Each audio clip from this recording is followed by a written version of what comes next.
মুসলিম শরীফের হাদিসের মধ্যে আছে, আল্লাহ নবী সাল্লাল্লাহু আলাইহি ওয়াসাল্লাম একদিন আসরের নামাজের আগে সাহাবায়ে কেরামকে দাজ্জালের বিষয়ে বর্ণনা করছিলেন।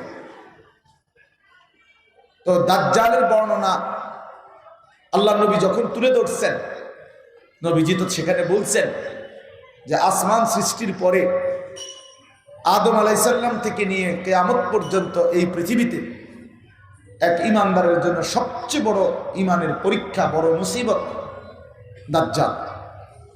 মা বাইনা খালকি আদম ইলা কিয়ামিস সাআ আকবার মিন ফিতনাতিদ দাজ্জাল। আদম আলাইহিস সালামের সৃষ্টির পরে কিয়ামত পর্যন্তের জন্য দাজ্জালের চাইতে বড় কোনো ফিতনা নবীজি বলছে নাই। এটা এতটা ভয়ানক। আল্লাহ নবী সাল্লাল্লাহু আলাইহি ওয়াসাল্লাম বলেন, মা মিন নাবিয়্যিন ইল্লা আনজারা উম্মাতাহু আল আ'ওয়ার আল কাযযাব। আল্লাহ তাআলার যত নবী পৃথিবীতে অতিবাহিত হয়েছেন, প্রত্যেক নবী তাদের নিজ নিজ উম্মতকে দাজ্জালের ভয় দেখাইছেন। প্রত্যেক নবী। তো আল্লাহ নবী সাল্লাল্লাহু আলাইহি সাল্লাম এইভাবে লম্বা বর্ণনা দিচ্ছেন দাজ্জালের ভয়ানক ঈমান বিধ্বংসী কথা, যে সে কোটি কোটি মানুষের ঈমান ক্ষণিকের মধ্যে দেখতে দেখতে মুমিনের ঈমান ধ্বংস করে তারে কাফের বেঈমান বানায় দিবে, এবং অসংখ্য কোটি কোটি মানুষ মাত্র 40 দিনের ব্যবধানে দাজ্জালকেই খোদা মনে করে জাহান্নামী হয়ে যাবে। তো অনেক বর্ণনা আছে। আল্লাহ নবী সাল্লাল্লাহু আলাইহি ওয়াসাল্লাম এই লম্বা বর্ণনা দিলেন সাহাবীদেরকে দাজ্জালের বিষয়ে। সাহাবীরা ভীষণ ভয় পাইলেন দাজ্জালের ব্যাপারে, ঈমানের জন্য ভয় পাইছেন। মূলত দাজ্জালের লগে পারবে না যুদ্ধে, এটা না, মানে ঈমান হেফাজতের ভয়ে।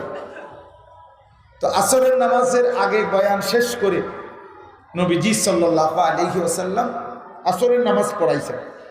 পড়িয়ে আসরের নামাজ পড়ে নবীজি বাইরে গেছেন মসজিদে নববী থেকে।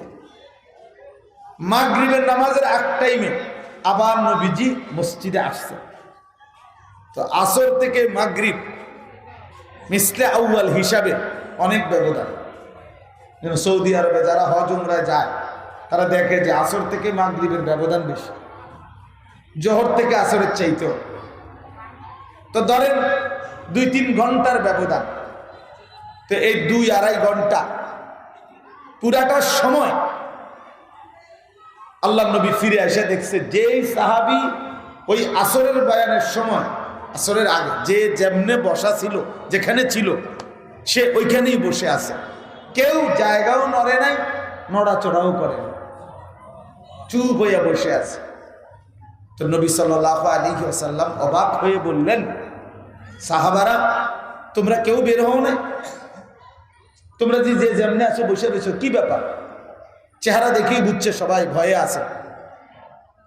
তখন সাহাবায়ে কেরাম বললেন, ইয়া রাসূলুল্লাহ, আল্লাহর কসম আপনি দাজ্জালের যে বয়ান করলেন আসরের আগে, আমাদের কলিজার ভিতরে এমন ভয় ঢুকছে এবং ঈমানের জন্য এমন ভয় হচ্ছে, মসজিদ থেকে বের হইতে সাহস পাচ্ছি না। যদি বের হলেই দাজ্জালের কাছে ঈমানটা চলে যায়, যদি ঈমানটা হারায় যায়, এই জন্য ভয়ে যেমনি আছে এমনি বসে গেছে। এই ছিল সাহাবায়ে কেরামের উপরে আল্লাহ নবী সাল্লাল্লাহু আলাইহি ওয়াসাল্লামের কথার আসর।